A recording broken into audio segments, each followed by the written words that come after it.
গীতা শব্দের অর্থ হল ত্যাগ। গীতা শব্দের অর্থ হল জ্ঞান। আমাদের প্রত্যেকের জীবনে কিন্তু এটা উচিত, কি উচিত? গীতা জ্ঞান লাভ করার জন্য। কারণ আমাদের মৃত্যুর পরে এই গীতা পাঠ হয়। কিন্তু গীতা কেন পাঠ করা হয়? গীতাতে অর্জুন বলছে, মৃত্যু সর্বহরস্য অহম উদ্ভবস্য ভবিষ্যৎ।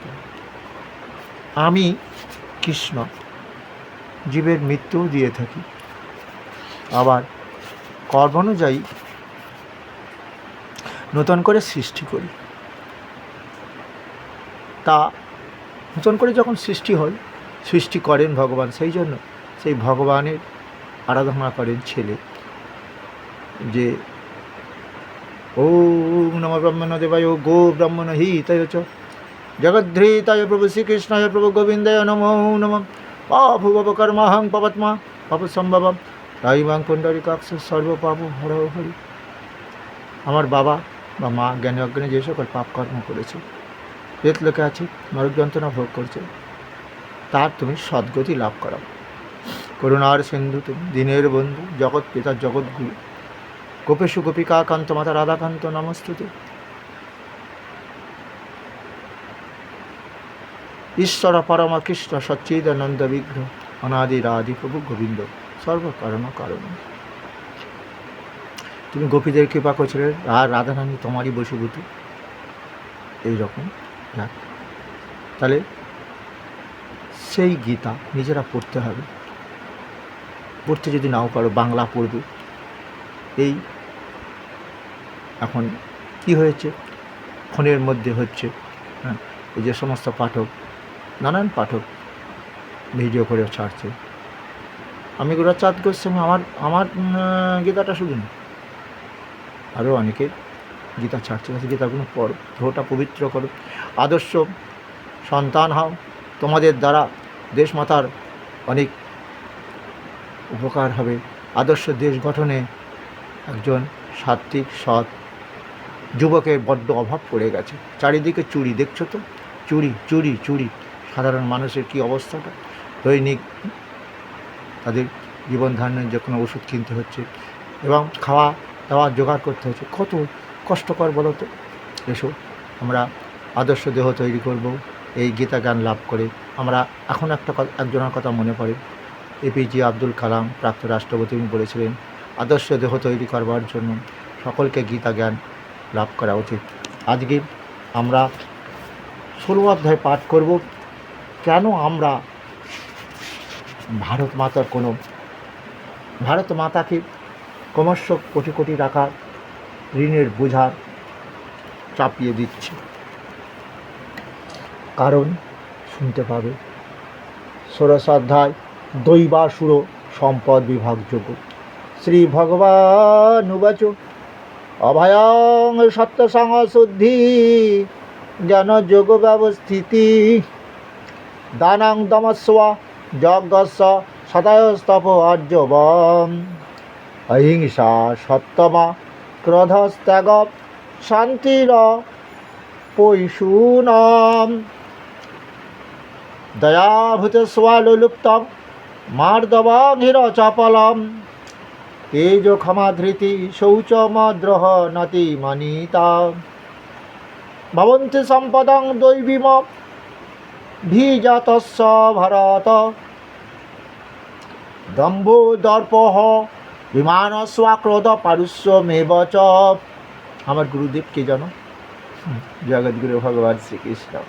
এ হলো কি আমাদের গুরু কাটি, কিন্তু সেই গুরুকে যেন মানুষ মনে করবে না, সে স্বয়ং যেন আমার ভগবান শ্রীকৃষ্ণ। গুরু আশ্রয় করে, দেখবে সব কিছু হয়ে যাবে। ভবন্তি সম্পদং দৈবীমা ভিজাতস্য ভারত দম্ভ দর্পহ বিমাদস্বাক্রোধ পারুষ্য। এই যে দৈবী সম্পদে যাদের জন্ম, মানে কি জানো? যারা গুরু আশ্রয় করলেছিল, পুরো জন্মে গুরু আশ্রয় করে দেহ পবিত্র করেছিল, তাদের দেহটার মধ্যে কাম ক্রোধ লোভ মোহ মৎসর্য তাকে আক্রমণ করতে পারে না। এরাই তো আমাদের পরম শত্রু। অর্জুনকে বারবার বলেছিল না, ত্রিবিধাম নরকসেদ্ধাম দ্বারাং নাশনমাত্মনম কাম ক্রোধস্তদা লোভস্তে সমাধে তত্র ইত্যাদি। কাম ক্রোধ লোভ এ তোমাদের পরম শত্রু, এর থেকে মুক্ত হওয়ার চেষ্টা করো অর্জুন। তাহলে মুক্ত কী করে হব? গুরু আশ্রয় করব, আর এই গীতা আমাদের সঠিক পথে চলার নির্দেশ দেবে। শুনছি আমরা দৈবাসুর সম্পদ বিভাগ যোগ অধ্যায়টা শ্রবণ করো। দম্ভ দর্প বিমানস্য ক্রোধ পারিশ্রমেব চ অজ্ঞানং চ বিজাতস্য পার্থ সম্পদমাসুরীম দৈবী সম্পদি মোক্ষায় নিবন্ধয় সুরীমত মা শুচ সম্পদং দৈবীম ভিজাত শ্রী পাণ্ডব দৌ ভূত স্বর্গ লোকহস্মিন দৈবাসুরেব চ দৈব বিস্তরস প্রক্ত আসুরং পার্থ মে শৃণু প্রবৃত্তিঞ্চ নির্বৃত্তিঞ্চ জনানা বিদুরাসুরা ন শৌচং নাপি চাচরণ সত্যং তেষু বিদ্যতে অসত্যমা প্রতিষ্ঠাং তে জগদাহুরানীশ্বরম অপরস্পর সম্ভূতং কিমন্নত কাম হৈতুকম। অসূর্যনীতে যাদের জন্ম শুনতে পেয়েছ? এখানে ঈশ্বরবিহীন জগৎ, নারী পুরুষের শেষ বা কাম থেকে জগৎ সৃষ্টি হয়েছে। ওদিকে ভগবান বিভূতি যোগে বলছে প্রজননস্মি কন্দর্প, আমি সন্তান কাম বাবা মাকে দিয়ে থাকি, তাই তারা সন্তান লাভ করে, এই জন্য আমি জগৎ পিতা।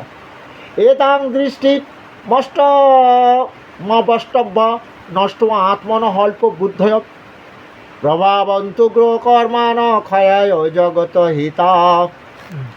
এদের চরিত্র বুঝতে পারলে তো? কেমন চরিত্র বলো তো?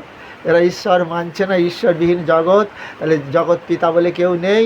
হ্যাঁ, নারী পুরুষ মিলন হয়েছে আর সন্তান তৈরি হয়েছে, এখানে ঈশ্বরের কথা তারা মানছে না। আচ্ছা, তাহলে কি হলো? এই প্রকার দৃষ্টি ভঙ্গিকে আশ্রয় করে ইহারা জন্মে জন্মে নিচমনা অল্প বুদ্ধি সম্পন্ন হয়, কর্ম এতে অধিক উগ্র, ইহারা জগতের অহিতকারী, অর্থাৎ এরা ভারতবর্ষকে ধ্বংসের দিকে নিয়ে যাবে। দেখছি আমরা যে মানুষ ভয় পায় না, চুরি করলে পাপ হয় এবং পাপের ফল ভোগ করতে হবে, রোগ শোক ভোগ করতে হবে, অকাল মৃত্যু হবে। দুর্যোধনাদের অকাল মৃত্যু দিয়েছিল, তারা পাপ করেছিল, পঞ্চ পাণ্ডবদের ভোগ করতে দেবে না, তারা 100 ভাই মিলে ভোগ করবে ভারতবর্ষের ধন দৌলত।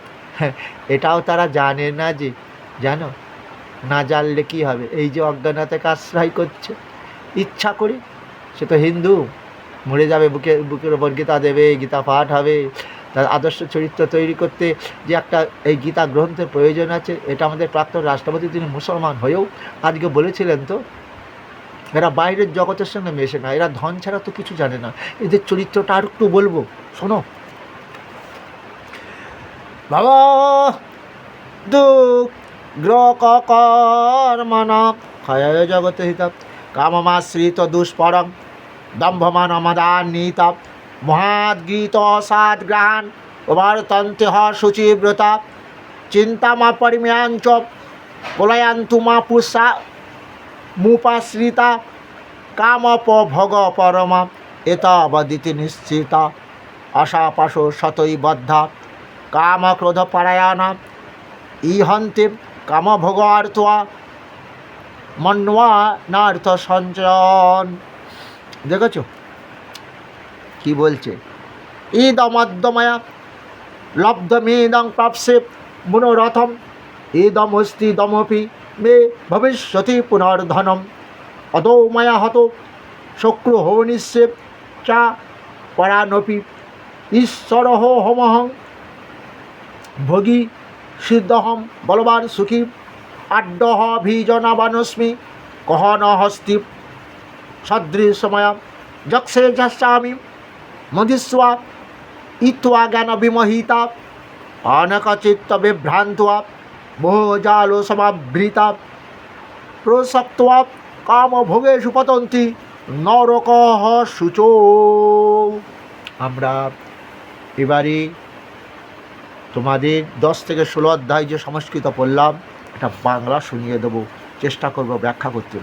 ইহাদের কামনা পূর্ণ হইবার নয়, ওই যে ইহারা নিজেকে বড় বলিয়া মনে করে এবং বুদ্ধির গর্ব করে, ইহারা মোহের বশে অসৎ কর্মে প্রবৃত্ত হইয়া নানা অসুচিতে, অর্থাৎ এরা জগতের মঙ্গল কোনো কর্ম করে না, জগৎকে ধ্বংসের দিকে নিয়ে যাওয়ার জন্য কর্ম করে। এরা মৃত্যুর আগ পর্যন্ত কি করে? কাম অর্থাৎ বিষয় চিন্তা ছাড়া কিছুই করতে পারে না। এদিকে ভগবান বলছে মৃত্যুকালে ওই যে অন্তকালে চ মামেব শরণ মুক্তা বা কলেবরম য প্রয়াতি সমদ্ভাবম যাতে নাস্তাত্র সংশয়। অর্জুন, মৃত্যুকালে যদি কেউ আমাকে স্মরণ করতে করতে দেহ ত্যাগ করে, ওই ব্যক্তি মৃত্যুর পর পাপমুক্ত হয়ে আমাকে লাভ করবে। সারা জীবন যে পয়সার চিন্তা করেছে, অর্থের চিন্তা করেছে, মৃত্যুকালে সে অর্থের চিন্তা করবে তো, বলে টাকা পয়সা জমালাম, ভগবান ভোগ করতে পারলাম কই? ভগবানকে ডাকছে কিন্তু তখন, তবুও মনে হয় ভগবান কৃপা করবে নাকি, ভগবানকে ডাকছে তো। যাই হোক, এবার তাই তারা কি বলছে, তাদের চরিত্র, মরণকাল অবধি ইহারা কাম চিন্তায় ডুবিয়া থাকে, কামনা বাসনা। হ্যাঁ, ইহারা কামভোগী সার বস্তু বলে মনে করে, শত শত আশা সদাই ইহাদের আবদ্ধ করে রেখে দেয়। কাম ক্রোধের অধীন হয়ে ইহারা নিজের সুখ ভোগের আশায় অসৎ পথে, অন্যায় পথে অর্থ সঞ্চয় করে। আচ্ছা, ইহারা অর্থ সর্বস্ব বলিয়া ভাবে। আজ এই অর্থ হয়েছে, হ্যাঁ হ্যাঁ এই এমএলএ হয়ে এই টাকা জমিয়েছে, আবার এমএলএ হব নাকি, হ্যাঁ আবার অনেক টাকা জমাবো, এটাই চিন্তা করে। আমার অর্থ হবে, আজ এই শত্রুকে বিনাশ করেছি, কালও যদি আমার অর্থ সঞ্চয়ে যারা আমার শত্রুতা করে, তাদের দুনিয়ার মুখ থেকে সরিয়ে দেবো। কেন? ও তো ভাবছে আমি ঈশ্বর, এই যে আমি ঈশ্বর, আমি ভোগী, ইচ্ছামতো ভোগ করব, আমি সিদ্ধ, আবার ইচ্ছামতো ভোগ করলেও তুমি আমি কিছু করতে পারবো না। কারণ এ জগতে হাই সেই বেশি চাই আছে যার ভুরি ভুরি, রাজার হস্তে করে সমস্ত কাঙালের ধন চুরি। ও তো রাজা গো, কাঙালের ধন চুরি করে শাস্তি পেল, 5 বছরে যে ডবলের টাকাগুলো তোমাদের দেবে বলেছিল, এজেন্ট এখন নুকিয়ে নুকিয়ে বেড়াচ্ছে। কত এজেন্ট আত্মহত্যা করেছে, ওরা কিন্তু সুখে আছে। ওরা কি একটাও মরেছে নাকি? কেউ কি একটাও মরেছে? মারবে যে কৃষ্ণ, ওই যে আসুরিং জনিমাপন্নমরা জন্মনি জন্মনি মাম প্রাপ্যইব কন্তে তত জানতি অধমঙ্গতি। ওই যে বি আবার আপনা কুকুর হইতে সাবধান। অর্জুনকে বলছে, হে অর্জুন, অসুরজনিতে যাদের জন্ম, আসুরীয় ভাব নিয়ে যারা জন্মেছে, আমি ঈশ্বর ইচ্ছামতো ভোগ করব। এবারে কি হয়, তো কি হয়, আবার ডগ মানে জানো, কুকুর হইতে সাবধান। কিছু মনে করো না, দুঃখ পেও না। কারোর অজ্ঞানতাকে আশ্রয় করে রাজা দশরথ অন্ধমণির পুত্র সিন্ধুকে বেড়েছিল, কিন্তু এই অজ্ঞানতা আশ্রয় করে তারা উচিত কি ছিল? কারণ দুটো নয়ন দিয়েছিল, কিন্তু তার একটা শক্তি ছিল, শব্দকে আশ্রয় করে তিনি যে বাণ ছাড়বেন, যে শব্দ করছে তার গায়ে লাগবে।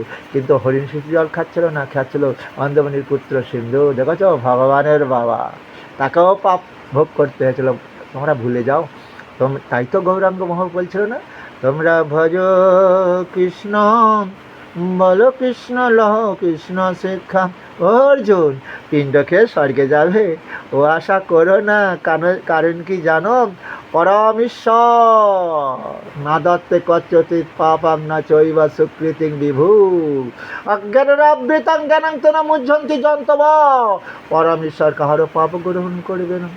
অজ্ঞানতাকে আশ্রয় করে যে যার পাপ করে, পাপের ফলে তাকে ভোগ করতে হয়। তাই অসুর জনিতে যাদের জন্ম, যারা বলছে আমি ঈশ্বর ইচ্ছামতো ভোগ করব, আমার ভোগে বারে দান করলে দুনিয়ার বুক থেকে তাকে সরিয়ে দেবো। এই জন্য তো আমাদের কলিযুগের আয়ুটা ক্রমশ কমে আসছে। দেখলে তো কোথায় এসে গেছে। আরে তোমার আমার ভয় কি আছে? আমরা তো কারোর টাকা পয়সা মারিনি, সংসারই চলে না, ভালো খাওয়া তো পরের কথা, হ্যাঁ নাকি? কি বুঝছো?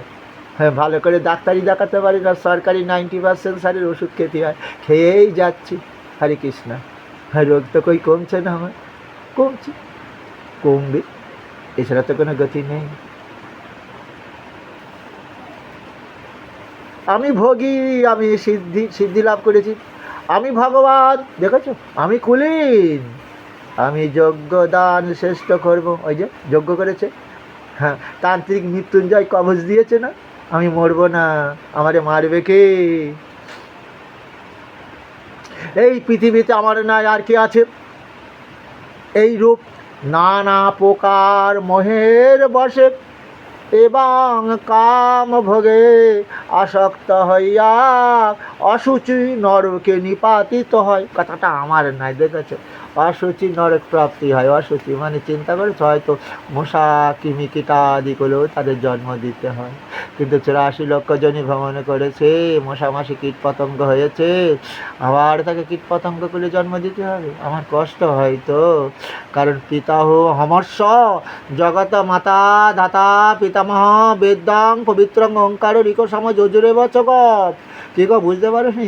আমি যে জগৎবাসী পিতা মাতা, আমি বিধাত, আমি পবিত্র ওঙ্কার। তা আমি যদি পিতা মাতা হই, সন্তানকে কি করে আবার আমি এই নিচুকুলে জন্ম দেব? কিন্তু আমার তো কিছু করার নেই। আমি কি, আমি রাজার রাজা কৃষ্ণ। ওই জন্য জানো না, দাপরে ধৃতরাষ্ট্র রাজা হয়েও পুত্র শ্রেয় অন্ধ বিচার করেনি, আমি বিচার করে দিয়েছিলাম। তার 99টা পুত্রকে মেরে দিয়েছিলাম, জগৎকে দেখিয়ে দিলাম। কে গো, আমি রাজার রাজা কৃষ্ণ, বুঝতে পেরেছে?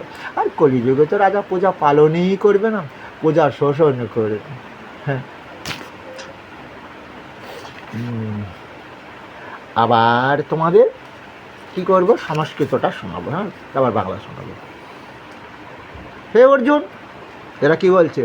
আড্ডহ ভিজানা বানস্মি কহন হস্তি সদৃশময় যক্ষে দশামি মধুস্বা ইত্য জ্ঞান বিমোহিতা অনেক চিত্বা বিভ্রান্ত্বা মহজল সমাবৃতা প্রসক্ত্বা কামভোগেষু পতন্তি নরকঃ শুচৌ। আত্মা সম্ভাবিতা স্তব্ধ ধনমান মদান্বিতা ধনমান মদান্বিতা গজান্তে নাম যজ্ঞৈস্তে দম্ভেনা অবিধিপূর্বকম অহংকারং বলং দর্পং কামং ক্রোধং চ সংশ্রিতা মামাত্ম পরদেহ সুপদেশন্ত বা সুহখা। এদের চরিত্রের একটা কি দোষ আছে জানো? ওরা এত বড় বোকা, ওর দেহের মধ্যে আমি আত্মারূপে রয়েছি, ও আবার আমার নিন্দে করে। হ্যাঁ, পরের দেহও আছি। কি বুঝলে ও অর্জুন, বুঝতে পেরেছ? তাহলে আমি কি করব তাকে? আমি তাকে কি করব জানো? চেতনা দেবো। তা নহম দিশত কোরআন সংসারে নরে ধনম ক্ষিপাম মম যস্ত্র মা শোভানা সরিষব জলিসু। কিছু বুঝতে পেরেছ অর্জুন? আমি কাকানে কাকানে তাকে অসুরজনিতে জন্ম দেব। তাহলে দেব তো পরের কথা নয়, এবং তাকে এই নরের অদম্ক বারবার অসুরকুলে জন্ম দেব কখনো কখনো। কী বুঝলে? হ্যাঁ, ব্যাঘ্র সিংহ হস্তি শৃগাল রূপেও তাকে সৃষ্টি করব।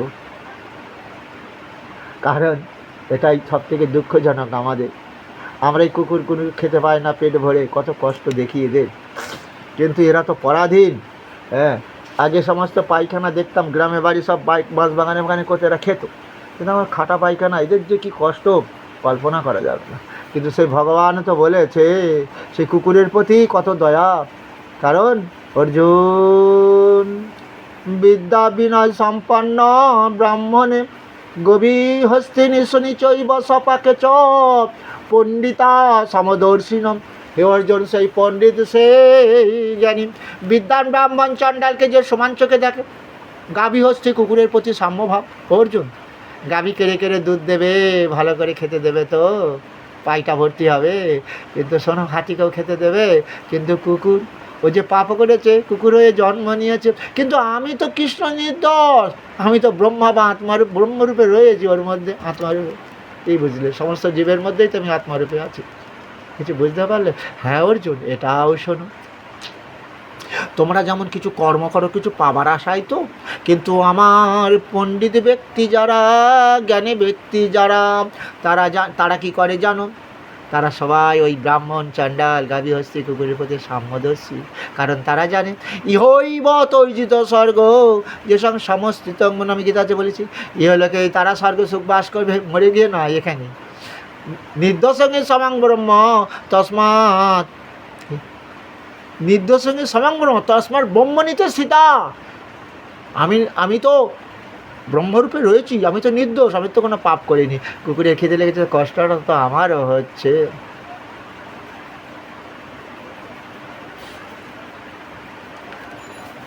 তাহলে কি হবে? সেই বসুরেরা, আমরা শ্রেষ্ঠ জীব মানুষ, আমাদের অন্ন মেরে দিয়ে ওরা খাচ্ছে, আমি ঈশ্বর ইচ্ছা মতো ভোগ করবো। হ্যাঁ, তাহলে আমি কি করব এবারে? তাই বললেন, আসুরিং জনিমা পন্না মোরা জন্মনি জন্মনি মাম প্রাপ্যই বা কন্ত তত জানতি অধমাঙ্গতি। আসুর জনিতে নিক্ষেপ করবো, কখনো কখনো অধগতিও লাভ করাবো। কিছু বুঝতে পারলে? ত্রিবিধং, তাই বলি শোনো অর্জুন কান দিয়ে, এই পিণ্ড খাওয়ার চিন্তা না করে। ত্রিবিধং নরক সদ্যং দারং ত্রিবিধং নরক সদ্যং দারং নাশনম আত্মনম, তোমাকে ধ্বংস করে দেবে তিনটে জিনিস, কাম ক্রোধ লোভ। হ্যাঁ, কাম ক্রোধ তথা লোভ, তস্মা দেত্রয়ং ত্যজেৎ। এতই বিভক্ত কন্তে অতমদার স্ত্রীবীর নর আচরত্ব আত্মানস জাতি পরাঙ্গতি। আমার মতে কি এই তিনটে থেকে আগে মুক্ত হয়ে অর্জুন, এই তোমাকে ধ্বংস করে দেবে। কাম যেমন ওই যে দশরথে কাম ছিল হরিণ, হরিণ মারতে গিয়ে অন্ধমুনির পুত্র পর্যন্ত মেরে দিল। কাম চিন্তায় মত্ত হয়ে সে ভাবলো শুধু হরিণ জল খাচ্ছে, একটা বালকও তো জল খেতে পারে, নিতে পারে। কাম কি জিনিস সব দেখেছ? কি বুঝলে? শোনো অর্জুন, এর থেকে মুক্ত হয়ে তোমরা তোমাদের পরম মঙ্গল করতে পারো, মৃত্যুর পর পরম গতি লাভ করতে পারো। ওদেহ পাপের দেহ নয়। হ্যাঁ, য শাস্ত্র বিধি মুৎসৃজ্য বর্ততে কাম অকারতম ন সিদ্ধ বাপ্নতি ন সুখং ন পরাঙ্গতি। তস্মাৎ শাস্ত্রাং প্রমাণান্তে কার্যা কার্য ব্যবস্থিত জ্ঞাত্বা শাস্ত্র বিধানক্ত্বাং কর্ম কর্তুমিহসি। তাহলে এবার ভগবান বললেন, বল দর্প অহংকার আশ্রয় করিয়া কাম ক্রোধের বশে আমাকে নিজ দেহ পরের দেহে যে আমি আত্মারূপে আছি তারা আমার নিন্দা করে। সেই সকল বিদ্বেষী কুরপরায়ণ নরের অদামদিগকে বারবার ওষুধ জনিত নিক্ষেপ করি, কখনো কখনো ব্যাঘ্রাদি নানা জনিতে জন্ম দিয়ে থাকেন। হে অর্জুন, এই মূলগণ আসরি জন্ম পায়, ইহারা জন্মে আমাকে না পাইয়া আরও নিকৃষ্ট গতি হয়। কাম ক্রোধ লোভ এই তিনটি মান নরকের দ্বার। হ্যাঁ, নরকে যেতে হবে যারা আশ্রয় করে। ইহা আত্মার নাশকারী, তাই এই তিনটিকে সদাই ত্যাগ করিবে অর্জুন। কাম ক্রোধ লোভ এই তিনটি হয় নরকের দ্বার, ইহা বলেছি। ইহা থেকে যিনি মুক্ত, তিনি যদি কি দান তপস্যা আর যজ্ঞ এইরূপ নানা মঙ্গল লজ্জাজনক করে, তাহলে তিনিও পরম হয়ে থাকবে। হ্যাঁ, নানা আচ্ছা, এ যে শাস্ত্রবিধি পরিত্যাগ করে ইচ্ছামতো কার্য করে, বুঝেছ, নিজেদের সুখের জন্য। এই যে আমরা এখন বাবা মাকে বৃদ্ধাশ্রমে দিয়েছি নিজের সুখের জন্য। আমার বউ হয়তো নাচছে, মদ খাচ্ছে, নাইটি পরে ঘুরে বেড়াচ্ছে, আমার মা তো মানছে না। কী করে বলবো আমি মাকে যে মা এটা মডার্ন যুগ, বুঝতে পারো না, তোমাদের যুগ ছিল আলাদা, হয়ে গেল। মা চলো চলো, তোমাকে এখানে রাখা যাবে না, আমার এখন বউ দরকার, আমার এখন যৌবনকাল, তুমি বুঝতে পারছো না মা, তাহলে তুমি ওই বৃদ্ধাশ্রমে থাকো, তোমার কোনো অভাব রাখো না, টাকা পয়সা ঠিক দিয়ে আসবো, দেখে আসবো মাঝে মাঝে। কী বুঝলে? এটা কি শাস্ত্র নাকি? আবার সেই মা মরে যাচ্ছে, কি বলছে? হাম কী বলছে? জননী জন্মভূমেশ্বর স্বর্গাদপি গ্রসি, আমার জননী জন্ম থেকে শ্রেষ্ঠ। হ্যাঁ, এটা তো কলিযুগ। ও মায়েরা, শোনো শোনো শোনো শোনো, আদর্শ সন্তান তৈরি করো। সন্ধ্যা হয়েছে তো, এখন সন্ধ্যাবেলা আমি গীতা পাঠ করছি, 10-5 মিলি সন্ধ্যাবেলায় দাঁড়িতে বসে একটু হরিনাম করো না মা। তোমার বাড়িতে কলি প্রবেশ করবে না, কলির প্রভাবে ছেলেমেয়েরা বাবা মা মানবে না, বয়োজ্যেষ্ঠ ব্যক্তি মানবে না, মত পাপ তো করাতে হবে নাকি, ধ্বংস কী করে কলি? হ্যাঁ, বয়োজ্যেষ্ঠ ব্যক্তি মানবে না, বেদ পুরাণ শাস্ত্রের কথা মানবে না, বিবাহ ব্যবস্থা মানবে না, মদ হবে তাদের প্রিয় হয়নি। কোনোদিন ভেবেছিলে পশ্চিমবাংলায় কোকোকোলার মতন ওপেন মদ বিক্রি হবে? আর সরকার বলছে চালাবে কী করে সংসার? এদিকে মদের বোতলে লেখা থাকতো কি, alcohol taking is injurious for health, alcohol taking নাকি, বুঝতে পারবে, মদ গ্রহণ করা আমাদের স্বাস্থ্যের পক্ষে ধ্বংসকারক, smoking is injurious for health লেখা থাকতে পারে এখন, নট ফর সেল। হ্যাঁ বিহার মনে হয় সব লেখা আছে আমাদের গায়ে। দেখি, আচ্ছা ঠিক আছে, ওখানে উত্তেজনা বেশি তো, তাপমাত্রা বেশি, আমাদের ওই সময় একটু কম, মানে ওই মাত্রা বিহারে গেলে আরও নেশাটা বেশি হবে। অতএব তুমি কার্য অকার্য বিষয়ে শাস্ত্রের কথা মেনে চলো অর্জুন। উক্তম এবং বিধান মতে কর্ম কীভাবে করিতে হয় তাহার শাস্ত্র জ্ঞান লাভ করো। কী করে শাস্ত্র জ্ঞান? কিছুই নয়, একটা জ্ঞান তোমাদের সহজে বলি, কী করবে, কি বলো দেখি। মহাজ্ঞানী মহাজন যে পথে করে গমন হয়েছেন চিরস্মরণীয়, সেই পথ লক্ষ্য করে শিবকীর্তি ধ্বজা ধরে আমরাও হব চিরবরণীয়। You give me blood, I will freedom. বুঝছো? হ্যাঁ, একবার বিদায় দাও মা, ঘুরে আসি। বড় লাটকে মারবার জন্য ক্ষুদিরাম আমার ফাঁসি কাটে দিল, বুঝতে পারলে? তারা অমর হয়ে আছে, তাদের আমরা পূজা করি, তাই মহাজ্ঞানী তারা কত, তাদেরকে আশ্রয় করো।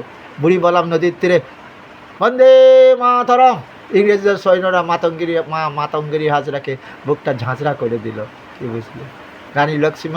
রানী লক্ষ্মীবাই ইংরেজের বিরুদ্ধে সন্তানকে পিঠে বেঁধে নিয়ে যুদ্ধ করেছিল, দেখেছ? আর কত বলবো, আমার শ্রদ্ধেয় বিনয় দা, বাদলের দীনেশ, জানো কী করেছিল তারা? তারাও তো মানুষ, আমরাও মানুষ। আজকে ভারতবর্ষকে আমরা ধ্বংসের দিকে নিয়ে যাচ্ছি, বিশ্ব ব্যাংকের কাছে কোটি কোটি ঋণের বোঝা চাপিয়ে দিচ্ছি। আর এখনকার সরকার দেখেছো, কোন সরকার পাইয়ে দেবে সেই এখন ভোট পাচ্ছে, ভোটে জিতছে। মনে আছে 50 কেজি সোনা বন্ধক দিয়েছিল, কে বলো তো? এই যে আমাদের মনে হয় কে, মোরারজি দেশাইদি যখন রাজা হলো মনে হয়, তারপরে মনে হয় অটল বিহারী বাজপেয়ী ওই 50 কেজি সোনাটা ফিরিয়ে এনেছিল। কী ভাবছো? এই যে অবস্থা এখন সরকারে, কোটি কোটি টাকা বিশ্ব ব্যাংকের কাছে ঋণ করছে, যে বাচ্চাটা এখনও জন্মায়নি তাও ঋণের বোঝা নিয়ে জন্মাচ্ছে। যাক, এই জন্য তো গীতা পড়ার প্রয়োজন আছে। সেই জন্য তো বলছে কি, শুধু মরা লোকের যে মরে গেছে তার জন্য গীতা নয়, আদর্শ দেহ তৈরি করো, যে দেহ দিয়ে কবি বলেছিল না, আমাদের দেশের সেই ছেলে কবে হবে, ধর্মে মহান হবে, কর্মে মহান হবে। আর এখন কি করা হচ্ছে? রাজনীতিতে নাম দিয়ে দেওয়া হচ্ছে। কিছু বুঝলে? হ্যাঁ, শ্রদ্ধেয় আমার জ্যোতিবাবুরা আমার থেকে রাজনীতি করতে দিল। আমি তখন সুরেন্দ্রনাথ কলেজে পড়ি, রাত দিন বোমা ফাটছে, ক্লাস আর হতো না। হ্যাঁ, আর এখন তো কেউ ইউনিভার্সিটিতে যাচ্ছেই না। কী হবে? যার বাবার টাকা আছে সে হয়তো চাকরি করবে। ওই জন্য তো বলছে গীতা পড়ো, গীতা জ্ঞান লাভ করো। গীতা জ্ঞান লাভ করলে আদর্শ দেশের তুমি সন্তান হবে, তোমার দিয়ে দেশের অনেক উপকার হবে। আমি গীতাটা এখানেই সমাপ্ত দিলাম। আমাদের বর্তমানে যে অবস্থা, 16 অধ্যায় পাঠ করে বুঝতে পেরে যাবে যে আমাদের কলিতে কি আরম্ভ হয়েছে বা হবে, এটা ভগবান লিখে গেছে গীতা।